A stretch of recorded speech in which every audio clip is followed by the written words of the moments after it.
Welcome back to Sports Edge, joined by the new head coach of the Southern Connecticut men's basketball team, Scott Burrell. Does that sound weird? How's that feel? It sounds weird, it sounds different, but it sounds great. I mean, it's a fun day. Are you nervous at all, Scott? I mean, you've had so much success in everything you do, you've made it look easy, but this is the first time being a head coach. I was more nervous giving a speech than I think I will be, doing the stuff on the court. On the stuff on the court, I'll be more comfortable. Obviously, I have to learn every day I step on the court. That's why, that you're supposed to do that every day in life. But that's a challenge of being a head coach and being successful. But I love that challenge, and I'm willing to take it on. Do you think you'll be a good head coach? I really haven't asked myself that question. I think I will be a good coach. Like I said, I'm going to learn every day. I'm going to make a lot of phone calls to people who've done it before. I'm going to sit in a lot of meetings with the UConn coaches, Kevin, Glenn. I love exchanging ideas and listening to what people think and how people approach their job and everyday practice and game situations. So that's what the fun part is. And as an assistant, you really can't do it because you really can't implement it in your own program. But as a head coach, you could, and that's the fun part about being a head coach.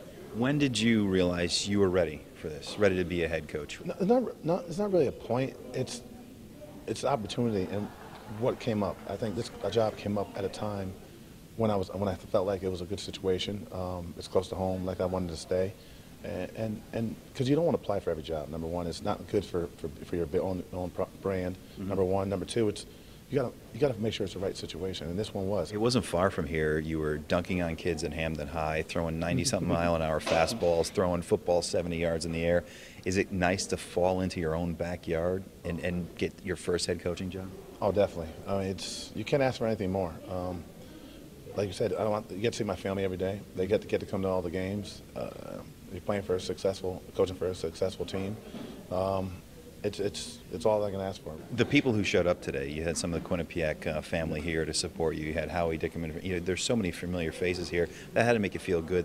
It was awesome. I mean, I put myself around a lot of good people, and that showed support for me.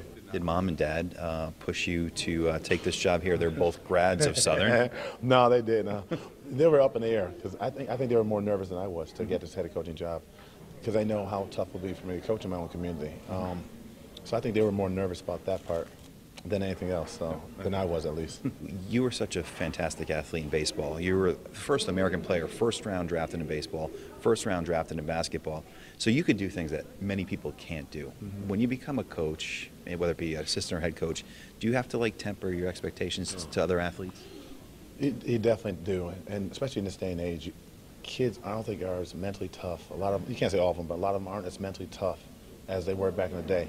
And a lot of times they're coddled. So I mean, you got to find the right player that's going to play for you, that's tough enough and wants to get better, rather than a kid that's been coddled his whole life and wants to be continued.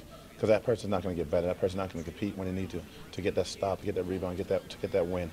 I want guys who are going to compete, take criticism, learn, and get better, and compete on the court every time they step out there. Can you still throw it 90 miles an hour? I definitely can't throw it 90. I haven't tried to throw it, but I'm sure I can. Or I'll have a surgery on my shoulder again. Can you still dunk? After I lose about 15 more pounds, I'll be able to dunk. Yeah. So, but right now, I'm afraid to do it because I don't want any more injuries or any more surgeries. So you don't plan on showing off for your new team? I'll shoot them. I can outshoot them. That's what I'll do. Yeah. Nothing too active, nothing too athletic. I'll shoot them. One thing I did notice when you were addressing the crowd here today, I think the worst part of your speech was the hoot at the end. You got to work on the hoot. Hoo, hoo. Hoo, hoo. Scott Burrell, new head coach of Southern. Thanks for the time and much success. I appreciate it. Thank you. It's always great. Thanks.